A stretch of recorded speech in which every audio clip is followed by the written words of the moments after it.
Welcome to Business Notes. I'm your host, Diane Bogino. Our guest today is Erik Goransson. The road to becoming a business owner is not always a straight line. Erik's journey is such a case. Erik immigrated to Atlanta from Sweden in 1985, settling in East Cobb, Marietta, Georgia. After graduating from Furman University, he moved to East Tennessee, where he worked for 10 years in the employee benefits industry. After that, he and his father were in commercial real estate together until 2017. Erik also taught yoga for 5 years as a hobby. Today, he is the owner of a bioPure franchise. bioPure has a cleaning product combining physics and chemistry to rid our homes and offices of harmful germs. Today, Erik is going to explain how bioPure works to protect us from these harmful bacteria. Erik, welcome to Business Notes and thank you for being on the show today. Thank you for having me. I'm excited to be here. Yes, I'm excited to be doing this interview and hearing about your business. But first I want to know, how did you wind up in Atlanta? Long story short, I grew up in Sweden and we emigrated to Atlanta in 1985. So I was 12. We landed in Atlanta, of course, and moved to Marietta. So I went to middle school and high school in Marietta, and then I moved away and moved back here in the summer of 2020. So it's funny though, even though it was only 6 years really that I spent in Atlanta growing up, Atlanta is still my hometown. So for me internally, Atlanta's my hometown, even though it was a short period of time. I think that's just the the formative years, middle school and high school, that shapes all of us so much. So I'm just thrilled to be back. Yeah, well, we're glad to have you back as well. And what drove you or what drew you to bioPure? bioPure started in 2016, and so it was obviously pre-pandemic. I knew a close friend of mine who worked for bioPure, and we were having dinner one night, and he just started, telling me about it. And then, we talked some more, and I figured out that nobody had Buckhead as a territory. So that really got me thinking and snooping around a little bit, checking out the company. And our CEO, Jim Wilson, came from a Fortune 500 company, Eastman Chemical Company. And it happens that I have a close friend that's pretty high up at Eastman. So I asked him about Jim and got all A's, so high marks for my buddy, and that really made me feel good about the company. That we had some serious executives in charge. Brandon Kinder, the founder of the company, young man actually, he's 10 years younger than I am, is also a very impressive individual. So that was the initial draw for me, was actually the executive team and their employees. The whole essence of bioPure is that we disinfect, but we don't leave any nasty byproducts. So it's safe for pets and kids and so on and so forth. Our main chemical, ClO2, has been around human beings for 200 years. It's in all the drinking water. It's been treating the drinking water for around the world for 60 or 70 years, and it's also used in fresh produce. So when a company ships fruit from South America, it's generally treated with ClO2. So we've been around it our whole lives, and that made me feel really good. So we're not introducing any novel new chemicals, and so on and so forth. The beauty of it is, because of advances in technology, instead of having a huge machine that it's at the water plant that generates the chemical, it's now in a little envelope just like this. So we generate it on the spot. In fact, we leave this with our clients so they can generate their own chemical. And of course, shipping an empty bottle or just an envelope is a lot more efficient than shipping water around the world. So, it's a very eco-friendly type product. So those were the main things that drew me to bioPure. And listen, the culture at bioPure is to encourage what they call rugged entrepreneurs. And so we're all want to be our own bosses, and they all, they support us as franchisees with that in mind. So, we have room to innovate and grow, and we have teams of franchises that we all get together once a month and on Zoom, not in person, unfortunately, to talk about ideas and what success, what works and what doesn't work. Now, for us that are not chemists, ClO2 is chlorine dioxide. Yes. Okay. Very nice. Good for you. All right. Yeah. Good. I made an A in chemistry, so. Yes, you did. Apparently. Yeah. So tell us what separates bioPure from your competition. The main thing, obviously, is ClO2. We're the only ones who use it that I'm aware of, especially in this form. We have a long track record. We are not a COVID-19 response, so we certainly are. It works beautifully on COVID-19, but we didn't rush into this to make money off of the pandemic. We started in 2016, got a huge influx of investor interest in 2018, and went nationwide in 2019. So right, a few months before the pandemic started, bioPure we launched nationwide. Now, clearly, the pandemic has increased growth, interest. It's easier to get on the phone with somebody when you're in this business because of COVID-19. The general truth, though, is that, and this is where we separate a little bit from the competition, I think, is that our chemicals are super effective against drug-resistant, biocidal resistant, MRSA, staph, all the really nasty stuff that used to be in the hospital setting. So the hospital-acquired infections have spread out into the wider world, and that was our original business plan, and it still is. COVID is going to come and go, but hard to kill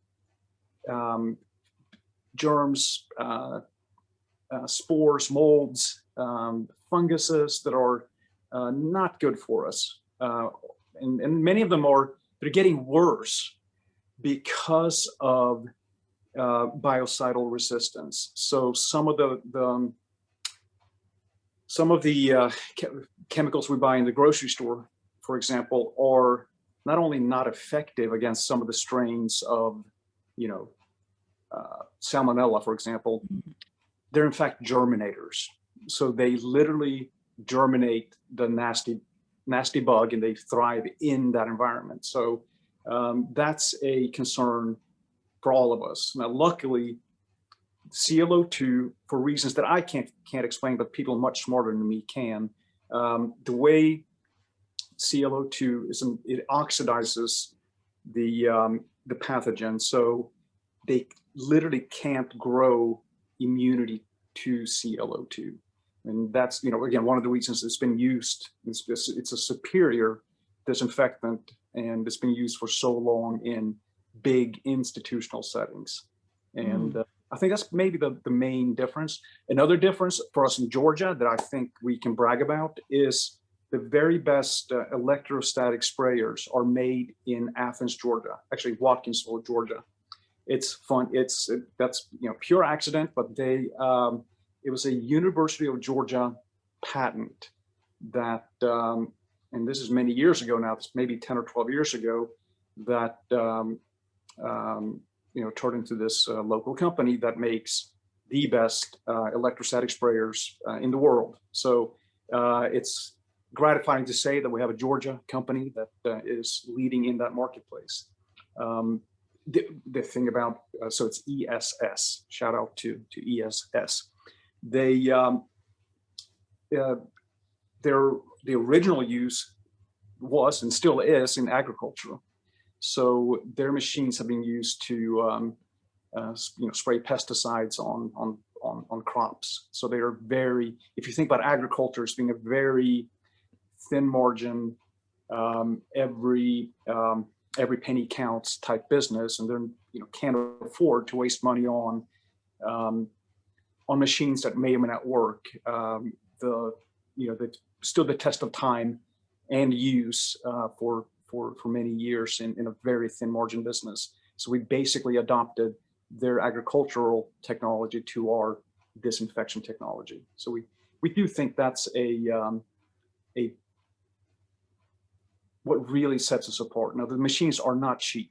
You can find electrostatic machines on Amazon from starting at $200 up to about $1,600 for the most expensive retail type machine, and that our machines are multiples of that. So they're not cheap. They're super effective. That's the thing, and that's what we actually hang our hat on, is that we're not.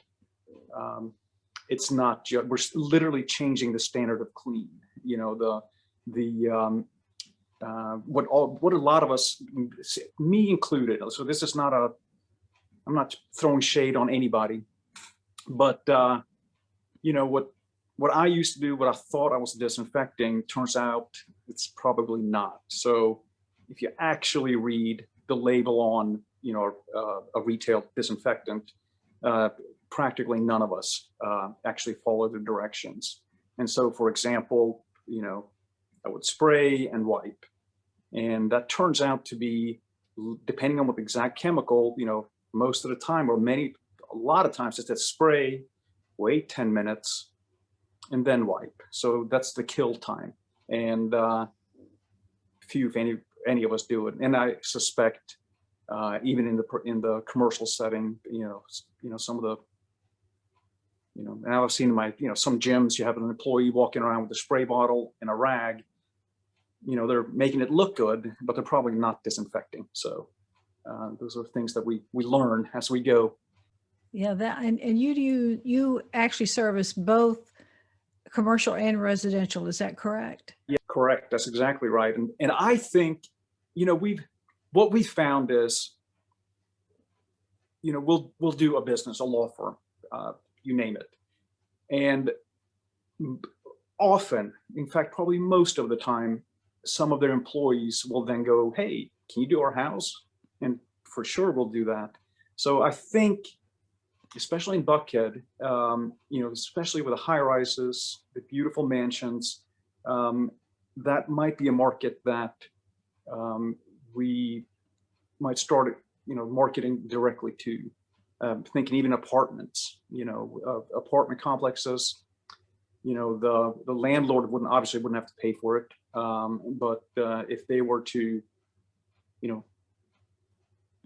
let us come in and market, basically, the apartment, the individual apartments would be expensive to do if we were to make one trip out, treat 1,000 square foot apartment, and then one and a trip back. But if we can do 10 or 100 apartments in one go, then the incremental cost to the tenant would be really low. So I'm hoping that could be a market to get into. It would be an experiment. We haven't started that yet.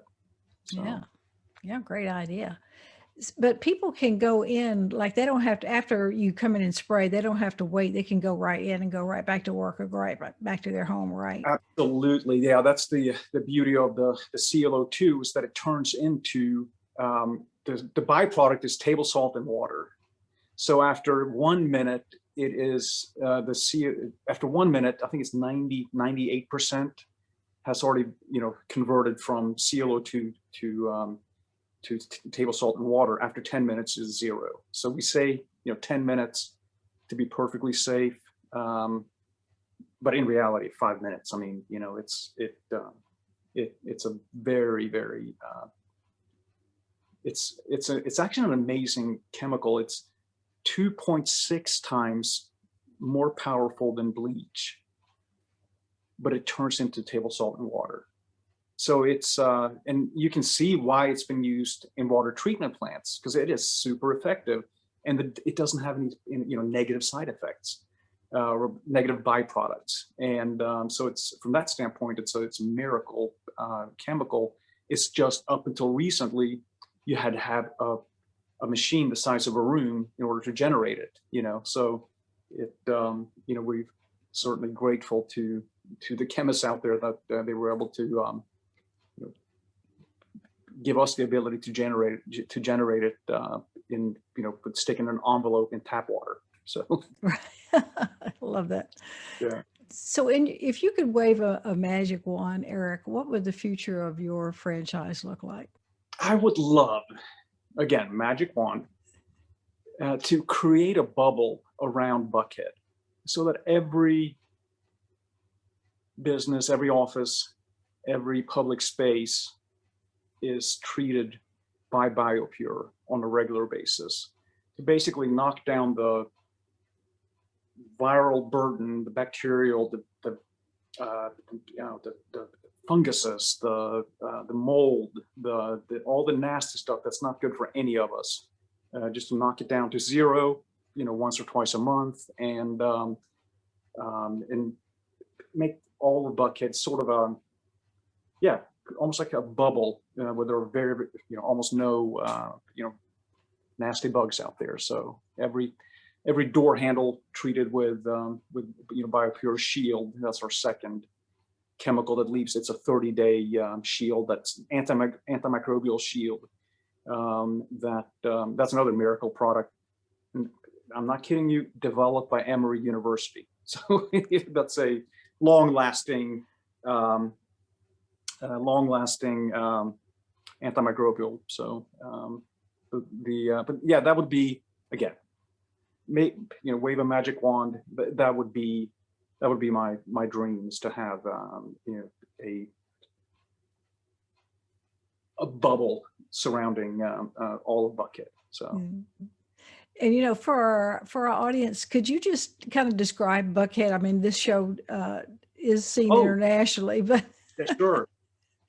My territory is it is Buckhead. So it is, if you think of Atlanta in the center, and we have 285 surrounding Atlanta, Buckhead is inside of the perimeter, north of downtown, north of Midtown. And what do you think it is? Maybe 4 or 5 square miles, something like that? yeah, somewhere around there, yeah. Yeah, it's not a huge area. It's a very nice area. So a lot of business, a lot of finance, a lot of professionals live here and work here. Maybe the best shopping in the Southeast, I would imagine. I'm not an expert on that, so. Yeah, you got Lenox Square, Phipps Plaza, good shopping, yes. All correct, that's exactly right. So that great restaurants. That one area I do know, and I do spend a lot of time and money eating out. So yeah, so yeah, the 3 or 4 or 5 square mile area that's Buckhead is that is my territory. And we have 3 bioPure franchises around Atlanta, and we work closely together. So combined, our capacity is about 100,000 square feet per hour. So if you have a office building with 200,000 square feet, we can come in and knock it out in 2 hours. So Erik, you did share with me that there were some challenges in your past life with alcohol. So I would like to give you the opportunity, if you would like to discuss that with the audience, to go ahead and do that now. All right, yeah. So I'm an open book. I started drinking like everybody did, in high school and college, and most of my friends then sort of slowed down a little bit. But Erik kept drinking, and up until I was 35, 36, it kind of worked, meaning that didn't have any consequences, didn't really think too much of it. But as I got a little bit older, the wheels came off the bus, and I almost drank myself to death. So it happened quickly. I think if I was honest with myself, I knew that there was a problem, but denial is extremely strong instinct in all of us. So it took some a pretty hard bottom for me to wake up, to ask for help, and it's by asking for help that I got the help that I needed. You know, if I had, you know, there's a lot of people who never ask for help, and they're no longer with us, and it's a tragic tragic disease. You know, alcoholism. Um, and you can keep from many people up until, for me, I was at 40 when I couldn't take it anymore, and you know, my liver enzymes were, I can't remember the name of it now, but there's a value that the average person, it's this test, the normal range is 30 something. It's 30. I can't quite remember. Mine was 1500. So it's a liver enzyme. Yeah, and so it's, you know, it's very high. And a good friend of mine who's a physician saw me after after not having seen me in a long time, and really thought I would either get a, you know, liver transplant or die. You know, and yeah, it was not fun. Of course, you know, the people. You know, we all feel sorry for ourselves, but you know, my kids, you know, my parents, my sisters, you know, it affects everybody in a negative way. So we kind of, many alcoholics, we think well, I'm only hurting myself. And, you know, that is not true. We hurt everybody around us. And, you know, it's tragic. I've seen, oh boy, I'm trying to think, from high school and from college, maybe close to 10 people that I knew that, you know, one way or another, whether it be driving under the influence, accidentally overdosing, you know, you name it, but people are dropping like flies. And you know, thank God every day that that I'm blessed with sobriety. And in fact, I was scared of being sober, of getting sober. I was, well, it's not going to be fun. You know, it's not going to, it's going to be no excitement. It'll be boring. And that is not true. You know, what the truth is, I'm finally alive. You know, after 20 years of being sedated, you know, the last 8 years, I'm finally alive. So yeah, it's a blessing for sure. And yeah. Yeah. Thank you for sharing that story. Reality can be scary, but it's not boring, that's for sure. Yeah. So, Erik, how do you prefer that people get in touch with you? Always call me. I'm available 24/7. So we can we put the phone number on the screen? Or Absolutely, I will do yeah. that. So Okay. obviously email, but I am not afraid of my phone. I answer phone calls. So yeah. Okay, great. Well, you've brought us some encouraging news if anyone's having challenges with alcohol, but also trying to outsmart those viruses and bugs Yeah. that are out there. So I thank you for being on the show today, and I appreciate you spending some time with us. Well, thank you so much, Diane. It's been great to be here. Thank you. 3. Thank you for watching Business Notes. We've been speaking with Erik Goransson, owner of a bioPure franchise. I'm your host, Diane Bogino, bringing you business ideas you can bank on.